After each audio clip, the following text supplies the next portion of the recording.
We build 600 vehicles a day. Every time that person builds a vehicle, they can look for improvements. We can't do that with machines. The equipment will do what you ask it to do. It won't improve that situation. Welcome to Lean Made Simple, a podcast for people who want to transform their business and their lives one step at a time. Today we're at TM UK and we've got the chance to sit down with Blahyj, a lean manufacturing coach with TM UK. How did you end up at Toyota? What's your story? So I've been Toyota just over 26 years now. I played ice hockey as a kid and I kind of went to play professional ice hockey till I was 20. And then I met my wife-to-be. The money wasn't so good, so I decided to finish at 20 and look for a job elsewhere. Yeah. I started off here as an operator on the shop floor, on door line where we made doors. Moved around the shop, so Toyota like to do that to kind of get your skill set. So I kind of stayed as a member for 10 years or so. And then Toyota do what Toyota do in terms of how they develop the people. They moved me into a project role where I was in charge of designing some processes, or my team was in charge of designing the process for the Corolla launch into the assembly shop. And then I also moved on after that into some time and labour study. So we'd go to some lines, do some time and labour, some study to make the processes more efficient. Again, to develop me as a person, as an individual, giving me some skills that I'd not had when I first started. This job came up just over 18 months ago. I'd never heard of where I'm working today, which is a TLMC, Total Lean Management Centre. Never heard of it. But when I looked at what type of thing it was doing, working with external companies, it's really something that interested me.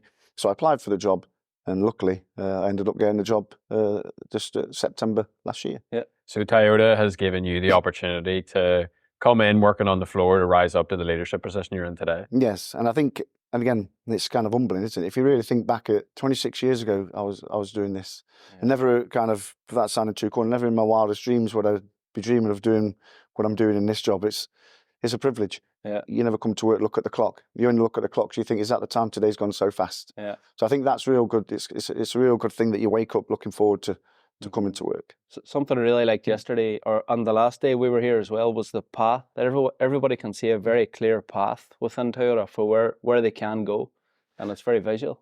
If you want to progress, this company will progress you. They will develop you. Every member has that opportunity. Yeah. And again, working in some companies that I've been lucky enough to work in within the last year, I'm not so sure that's everywhere. So when you come in here as a member, you know that your job is to build vehicles, but as you progress through your career, little doors open for you to progress elsewhere.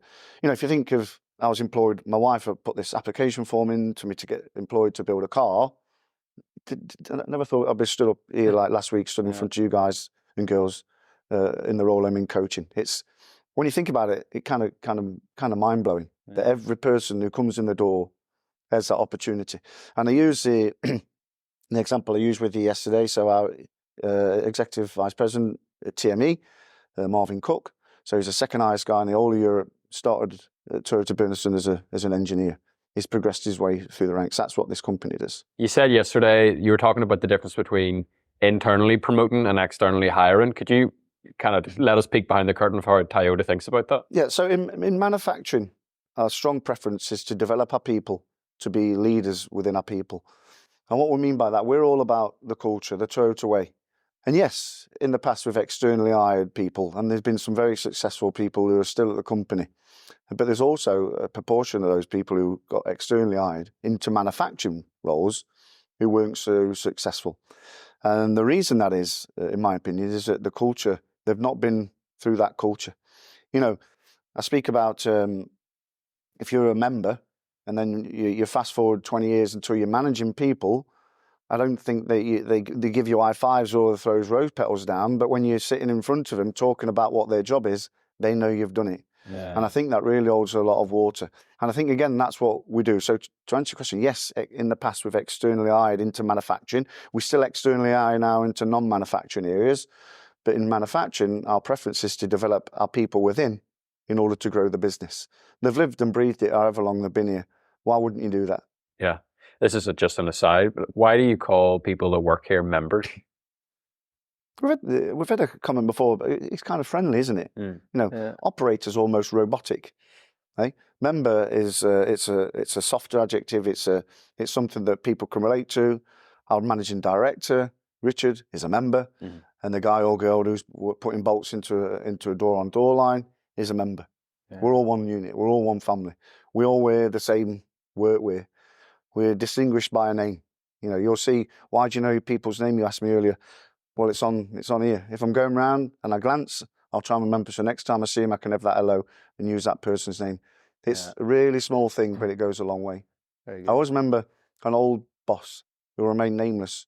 And one day he'd say hello, and the next day he'd walk straight past you. The day he walks straight past you, it makes you think, is the guy upset? Have I done something to upset him? If you smile and say hello to everybody, it's only gonna go a lot further than if you walk past him. Yeah, it's amazing.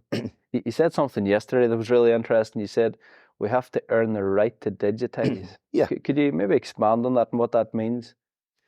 Yeah, so we flip-flop between being the number one world's leading motor manufacturer, and luckily we are in terms of sales. Yeah. So we do digitize, of course we do. We haven't got slates and paper everywhere you look. But we strongly believe part of the Toyota way is Genchi Genbutsu, go look, see, understand, consents. And we believe by having a paper trail, that promotes that. If we are sat, and in some businesses do, and you have everything electrified and everything's at a button and you can see all your business in front of you, that's great. But in experiences that I've seen in some businesses, you'll see a bit of a red on the screen. They'll make a phone call and say what's going on. If we see some red on a screen, because we do have screens, we go out. Let's go and talk to the people. Let's understand what problem is. Let's understand what support they're required to solve the problems. So yes, you'll go into assembly shop, as I saw yesterday, and there's big screens and it's lots of noise and it sounds like an amusement arcade, some people say. Yeah. But also there's a really strong paper trail because you can touch and you can feel, and it promotes conversation if you go to a board and there's paper on the board. Yeah. So that's kind of what I mean by earning the right to digitize. And in years to come, maybe we'll be all digital.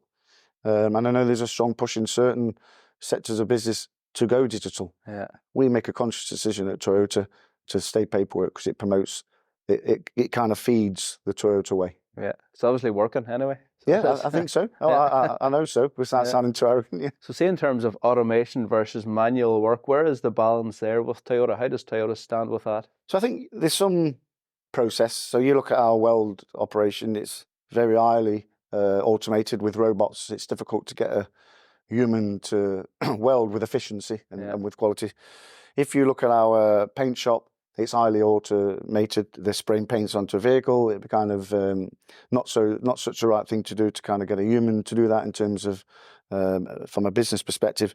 But when we looked in assembly yesterday, one of your guys said, "Wow, there's a lot of people. Your people build vehicles." And I said to the person, I think I said it to you. I said it to you, Matt. I said, we have equipment. We have to have equipment in certain quarters. The thing with equipment is, the equipment will do what you ask it to do. It won't improve that situation. Yeah. If you put people on a process, they will look to improve the process. You can't buy that. So I suppose the answer to the question is, if I've got people or we've got people on a process, and they're building that process, we build 600 vehicles a day, 300 on per shift. Every time that person builds a vehicle, they can look for improvements. We can't do that with machines. Yeah. Now, in time, maybe we'll progress and be more automated. But at this point in time, the right thing that we believe is let's get the people, because the people are the most important thing. And they'll get the process. Machines can't improve themselves. Yeah. Mm-hmm. Yeah, amazing. So I read recently that Toyota isn't the best car manufacturer in the world. They're the best manufacturer in the world. And one of the things that really surprised us yesterday when we were walking around, we were just chatting about it last night, is the humility at every level of this organization. Like you were showing us things where you've still problems with, or things you're still working on that you haven't solved yet, and you're really open about it. Where does that humility come from? I think it's we speak about culture, and again, we've had some conversations over the last couple of weeks. We're a vast organization, so the way that we manage our culture is by talking about the people. Something as small as member. When you come into the company, you're not a number. You're Paul Blahyj, member number 4484. You're a member. We're all members. When we're all classed as a member, it's your start point. And then you come with the workwear. Honestly speaking, this isn't compulsory to wear. There's nothing in our terms and conditions that say all members must wear workwear. It's voluntary. Did you see anybody who's not got it on? Nobody. Absolutely not. Yeah. And that shows you part of the culture here. That's where humility comes in. You get it as soon as you step into the door. Mm-hmm. You know, one of the ladies last week, and again, I know we spoke about it yesterday, when you come into the assembly shop, The word this lady used was intimidating. You can be intimidated by the sights, by the sounds, by the smells. It engages all 5 of your senses. But you remember, you've got one of these on. You're going out there with guys and girls who've been there years and years and years, and they make you feel welcome. It's hard not to get swept away by the tidal wave of humanity, or humility, should I say. Yeah. So that's kind of the answer to your question is it's here. And you get pulled along with it. Hey, let's be honest. We talk about being honest and perfect. Of course, we have people who leave because it's not for them. Yeah. Car manufacturing isn't easy. Working shifts isn't easy. Working in an office environment supporting car manufacturing, it isn't easy. So yes, of course, people leave. But the 9 guys who work for us in this department have all been here 25 years plus. Mm. It's loyalty. It must hold some water somewhere. And again, the last thing I'll say on it is when we went into assembly yesterday and I showed you those walls, the 15 to 19 year people who serve, the 20 to 25 years who people serve, and the 25 to 30 years that people served. It's there for everybody to see, and that's only going to grow. And that itself should say, this is a good company to work for, because look how many people have been here for so long. Yeah. You guys do something really paradoxical, and I don't know if I understood this right yesterday, but did you say at one point that, it's the leader's job to actually remove processes from the line, and in turn that removes the amount of people working on the line? But then you don't just, like maybe another company, throw those people away. It's like, oh, we don't need you anymore. You then redeploy these people elsewhere. So one of the, we're here to improve, right? So part of the Toyota way is to continuously improve, to continuously kaizen. And we don't like to, we don't make people redundant as a company, okay? We've never made anybody compulsory redundant at TM UK. We've also got a business to run. And part of business is efficiency, is cost saving. So we will have teams who will go to lines and they'll study lines and they'll do some work with the line. So we don't just do it kind of as a project group doing it to a line. We'll go to the line, work with the group to look at making processes more efficient, which will in turn maybe throw up some additional headcount that we can redeploy to other areas that we need it. And a really good example of that is that we spoke about yesterday, the BRC, the Business Revenue Centre. That's growing so fast. So we've got to kind of get lots of experience over there because it's a new area. It's okay to have some agency people there, but we need some realised skill set. You can't hire in the skill set, so you have to look at what you've got within. So one of the ways that we look at getting some skill is by redeploying. How do we redeploy it? Let's go to a process, let's do some study, let's make efficient. Mr. or Mrs. A can go into BRC and strengthen that organisation. So you'll actually use improvements as a way to free up more people within the organisation to go to where they're needed to go? Yes. That is crazy. This isn't easy. It's not easy to do, because as we evolve, we've been here 32 years now, and the process becomes very efficient, very efficient, very efficient. And again, this all comes back to this cultural thing. You go to some SMEs, honestly speaking, and you'll do some kaizen opportunity, or they'll do some kaizen opportunity within the business. This person knows that they might be out of a job. Right, so therefore they're not going to take part in this kaizen process because they're going to be worried that they're not going to be able to pay the mortgage. We know our people. The people know that when we come, okay, they might be redeployed, but they've got a job.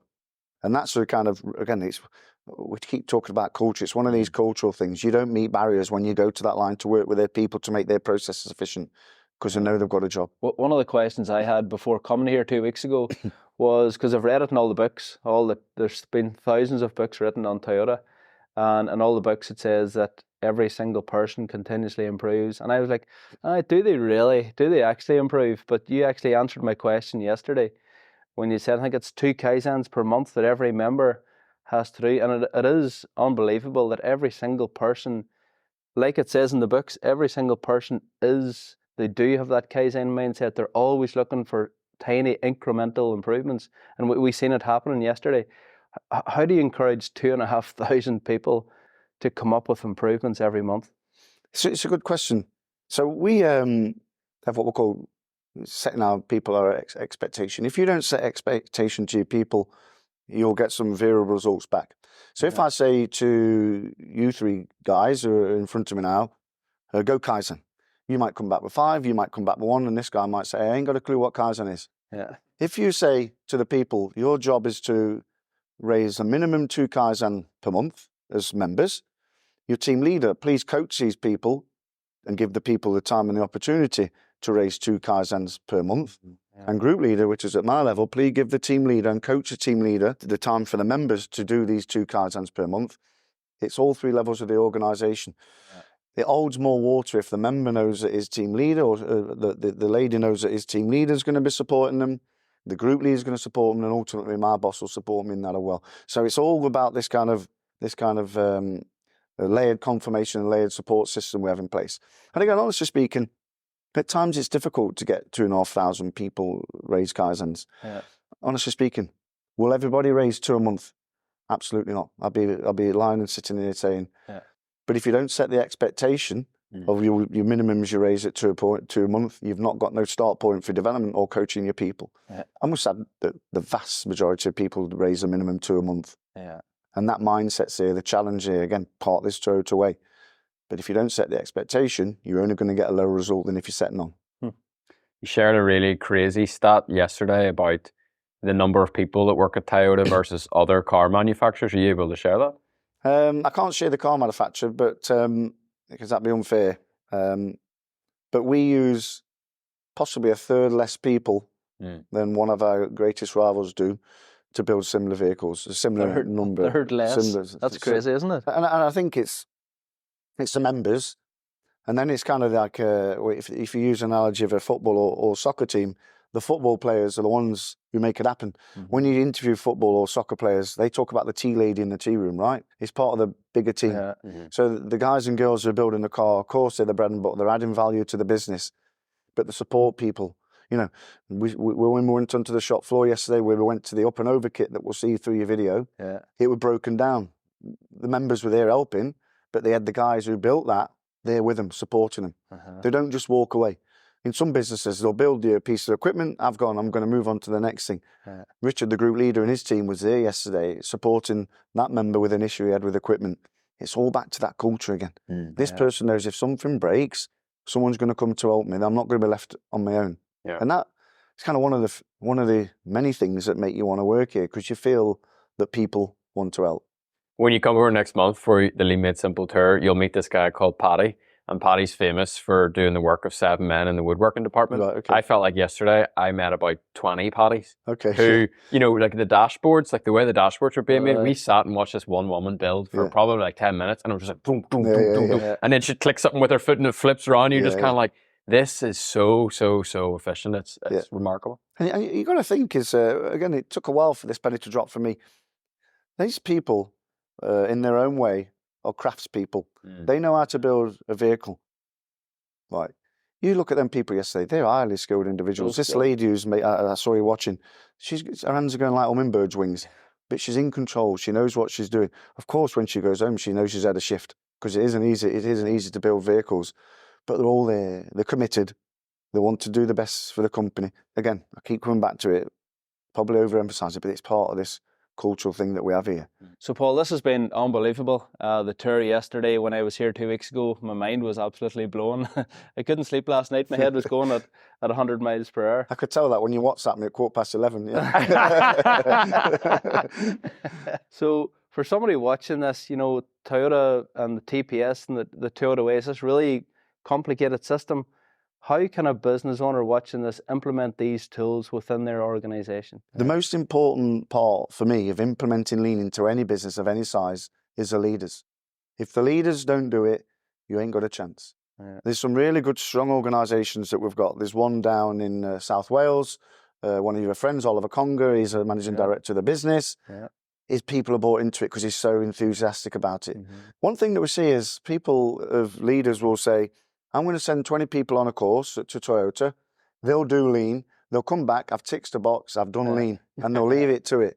So these people have been over here and they've lived and breathed it for a couple of days or 5 days, however long they come, and they go back really enthusiastic because the boss hasn't been. He or she, the boss, well, they've ticked this lean box. Well, I'm just going to sit back and wait what happens.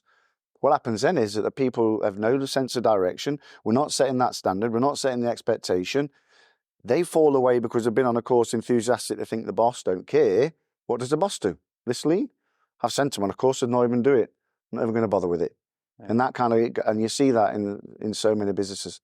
So I suppose the short answer is the boss has got to believe, understand, drive and support the organisation to take them on the journey and not put them on a bus to come to Toyota to get back and expect it to be implemented, because it definitely won't be. Yeah, and I think that's why TLMC is so powerful, because it's a 5-month program, isn't it?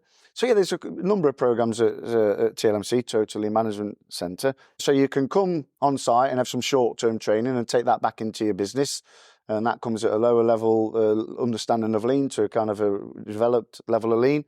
And then we're looking at a course that's over a 6-month period where you have some interaction with Toyota coaches. So you'll come onto this site, the vehicle plant in Derby, or the engine plant in Deeside for 3 separate occasions. And then the coaches, the 9 of us, will spread a time and we'll come into the organisation, and your organisations or the company's organisations, for 5 separate visits. Yeah. At the end of that then, you'll start off the journey having a problem and working on a problem with the coach. At the end of it, you give some output presentation in terms of how you're going to take that into your business. So it's okay being coached and being developed, but as a business, you also want some output. Your output will then gauge where you've come as and where you're, most importantly, understand where you want to drive your next focus in the business. Because lean never stops. I hate the phrase, we've done lean, we've tried lean. Yeah. Lean isn't a system, it's a culture for me. So people say, yeah, we've done lean. No, you've not. Lean is a continued journey forever. Yeah. And again, this is only the first stepping stone of that lean journey, is the possibility of coming here to see us and us helping you. Mm-hmm. So if you're liking what you're hearing from Paul and you'd like to learn more about lean or go on a deep dive on your lean journey, I would really recommend clicking the link below and visit the TLMC website and implement lean into your organisation. I think it's such a powerful thing that you're doing, Paul. Thank you. And really appreciate your time here today on the podcast. Thank you. Really good to have you here. Thank you. Thanks, Paul. Magic, man. Thank you.